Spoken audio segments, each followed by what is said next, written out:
Russia has renewed its accusations that the US is supporting Daesh terrorists in Syria. A prominent Russian official says the United States is training ex-Daesh militants in Syria in an effort to destabilize the war-torn country.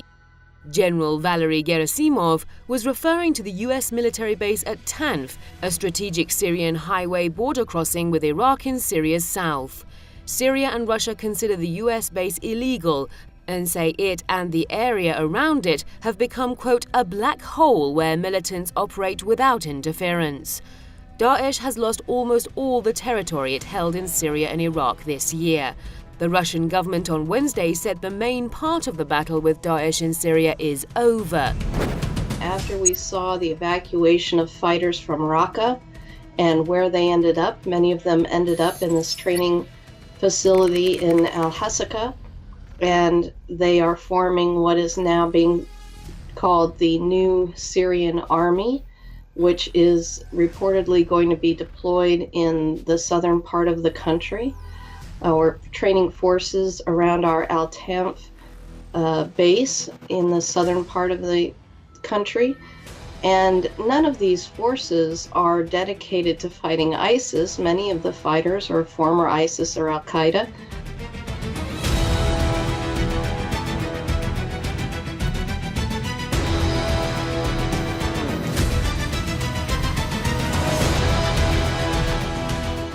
This is not the first time Russia accuses the US of supporting Daesh, which Moscow says is staging attacks from a buffer zone created by US troops.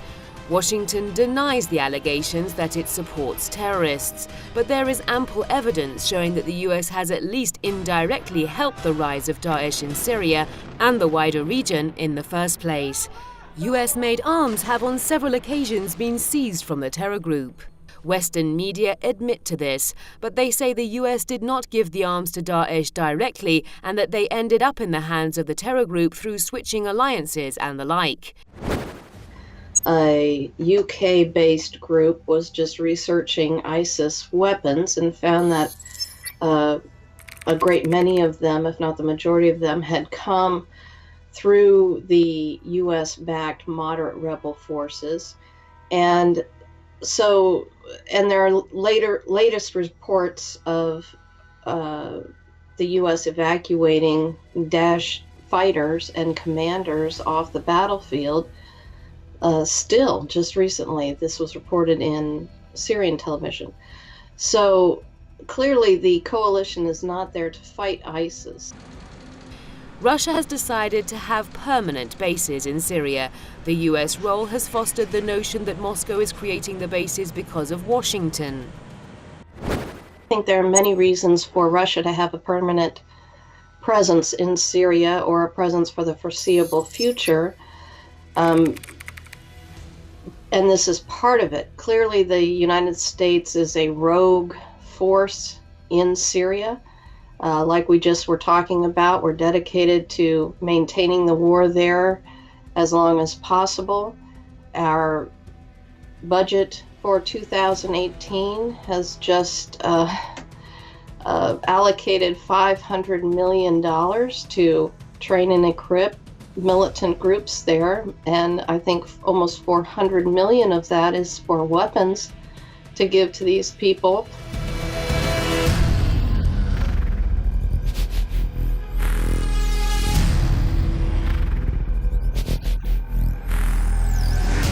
The US has deployed ground troops in Syria without Damascus's consent. Washington refuses to withdraw its forces, claiming it is keeping them in Syria to confront Daesh. The pretext has been removed given the total defeat of the terror group in Syria. Analysts predict that 2018 will see a phased end to the Syria war. 85% of Syrian territory has been liberated from terror groups.